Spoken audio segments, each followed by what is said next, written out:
Obesity is a significant health crisis affecting more than 123 million adults, adolescents, and children in the U.S. An estimated 1 in 5 deaths in Black and white individuals aged 40 to 85 in the U.S. is attributable to obesity. Obesity is linked to 200 medical conditions, including type 2 diabetes, cardiovascular disease, chronic kidney disease, cancer, respiratory ailments, as well as dementia and Alzheimer's disease. Widely recognized as a disease by the medical community, access to effective treatments is clouded by a pall of stigma embedded in our society. Leaders in the field feel that we need to move from blame to biology in order to face this crisis. Let's hear what they have to say. Obesity is a chronic medical condition where the individual carries excess weight. Now, we generally measure that by the height to weight ratio, but it's not always the best way to quantify when somebody is carrying extra fat, adipose tissue, those types of things. We are in an obesogenic environment, and individuals are built to work. They're built for family. And as a result of that, we are seeing an epidemic of obesity in our country. It's not the patient's fault. It's a hormonal conspiracy. Do you know that you defend your highest weight that you ever are? And so as a result of that, we need to bring awareness to this chronic medical condition to create help and hope for individuals battling with this disease. So there's something called structural stigma, and this is stigma that really happens sort of in our environment and in our culture. So this can be laws and policies that limit, for example, hiring someone based on their body weight. It might be a company policy about who you can hire for a front-facing position, for who's going to represent your company.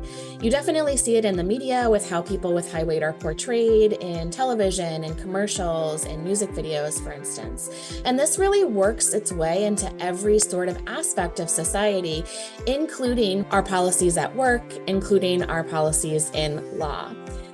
Now, this leads to essentially trickle-down effects. Some of those structural stigmas that I mentioned previously can trickle down into those policies for what we're covering in the workplace.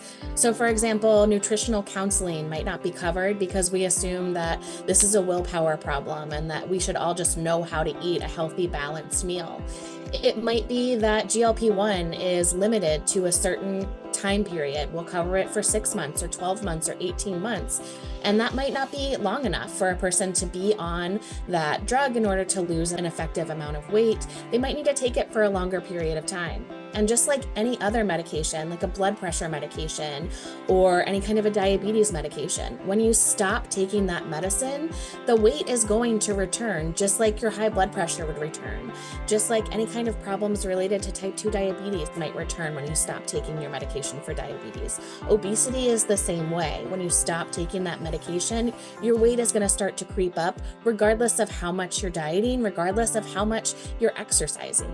It is just like any other condition.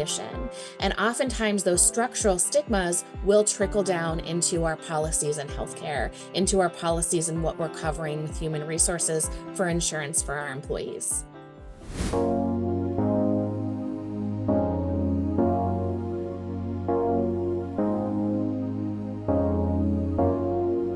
The Diabetes Patient Advocacy Coalition, also known as DPAC, is a grassroots alliance of thousands of passionate advocates working collaboratively to elevate the patient voice, to influence public policy at the state and federal levels to improve the lives of people living with and at risk of developing diabetes.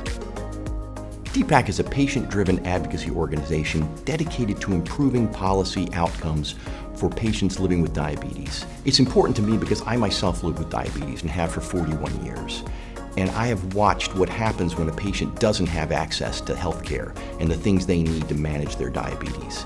Access to affordable and equitable care is critical for avoiding all the devastating complications of diabetes like heart attack, stroke, amputation, end-stage renal disease. Those things can all be prevented, delayed, or avoided with access to care.